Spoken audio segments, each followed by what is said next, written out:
Were there red flags missed? And should he have been hired in the first place by the sheriff's department? Those questions only get louder.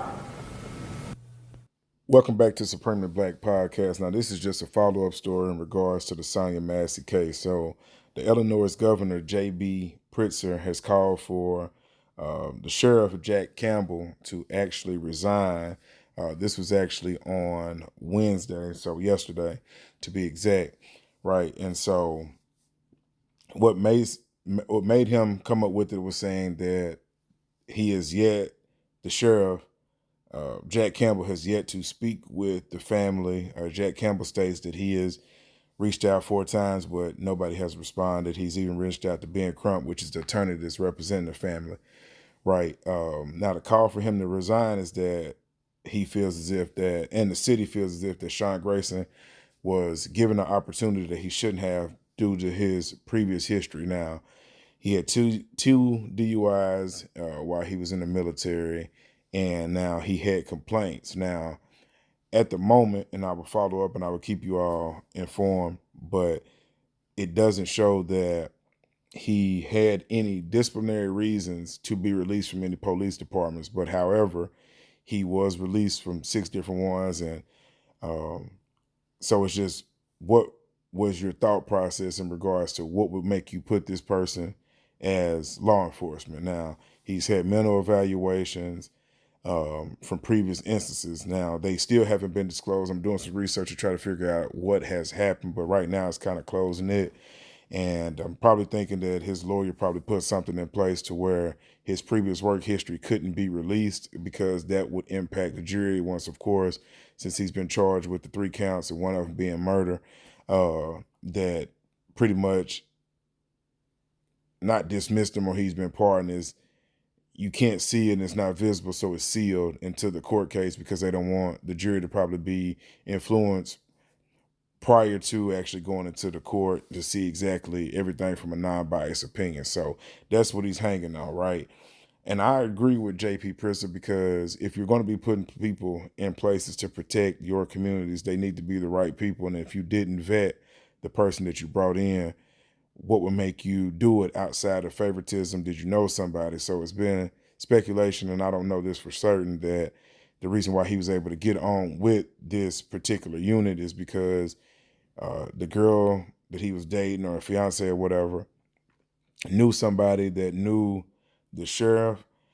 And that's the way he was able to get on, because he had, worked part-time, worked full-time in other places. He had complaints, but there was never an official reason of why he was relieved of his duties to work for those police departments. So I will keep you all posted. My thoughts and prayers still goes out to the Sonya Massey family and the community. I will keep you all posted as always. Long live CC. Called 911 for help. The autopsy report has been released for Sonya Massey, the black woman from Illinois who was shot and killed by a sheriff's deputy inside her home after she called 911 for help. It concludes the 36-year-old mother of 2 died from a gunshot wound to the head. Earlier this week, the coroner said her death was a homicide. Body camera video shows deputies responding to Massey's house after she called about a possible intruder. Massey is heard in the footage asking officers, quote, "Please don't hurt me." Shots were fired after she picked up what appears to be a pot of boiling water from her stove. The family says Massey was unarmed. Deputy Sean Grayson was fired and has pleaded not guilty to charges, including first-degree murder. He was arrested and remains in custody.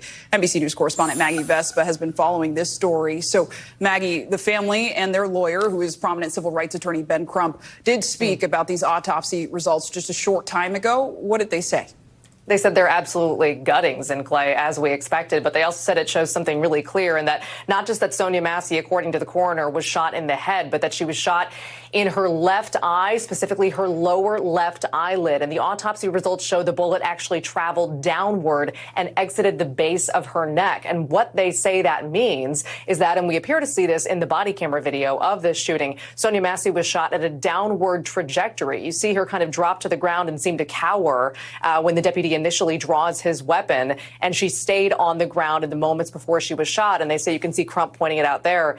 They say that clearly shows that they say this was an abuse of power and that this was excessive, that the deputy was standing, she was crouching. And Sinclair, they say it's clear that she was not a threat in that moment. Yeah, the details are just difficult to hold in this story. Maggie, NBC News, of course, has been digging through Sheriff's Department personnel files on that former deputy, Sean Grayson. Right. We learned new details about his time at a previous sheriff's office he worked for. Tell us more about that. And also, have we heard from Sean Grayson? We have not heard from Sean Grayson via his attorney. He's in custody. His attorney's not commenting. Our digital team has done a lot of digging on this, and basically what we found is that he has worked at 6 law enforcement agencies since 2020, largely in central Illinois, where this happened. The one that he was at prior to the Sangamon County Sheriff's Department is Logan County, and records show that he had 2 reports or claims against him of misconduct, of abuse of power, and basically inappropriate behavior during an arrest. We have to be clear, those were later found to be unfounded complaints against him, and he left that department in good standing.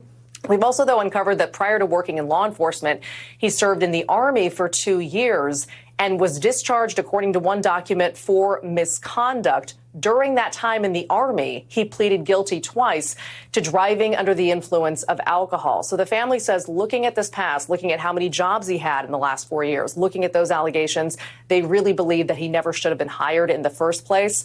Here is what Crump had to say about this earlier today. Were there red flags missed? And should he have been hired in the first place by the Sheriff's Department? Those questions only get louder.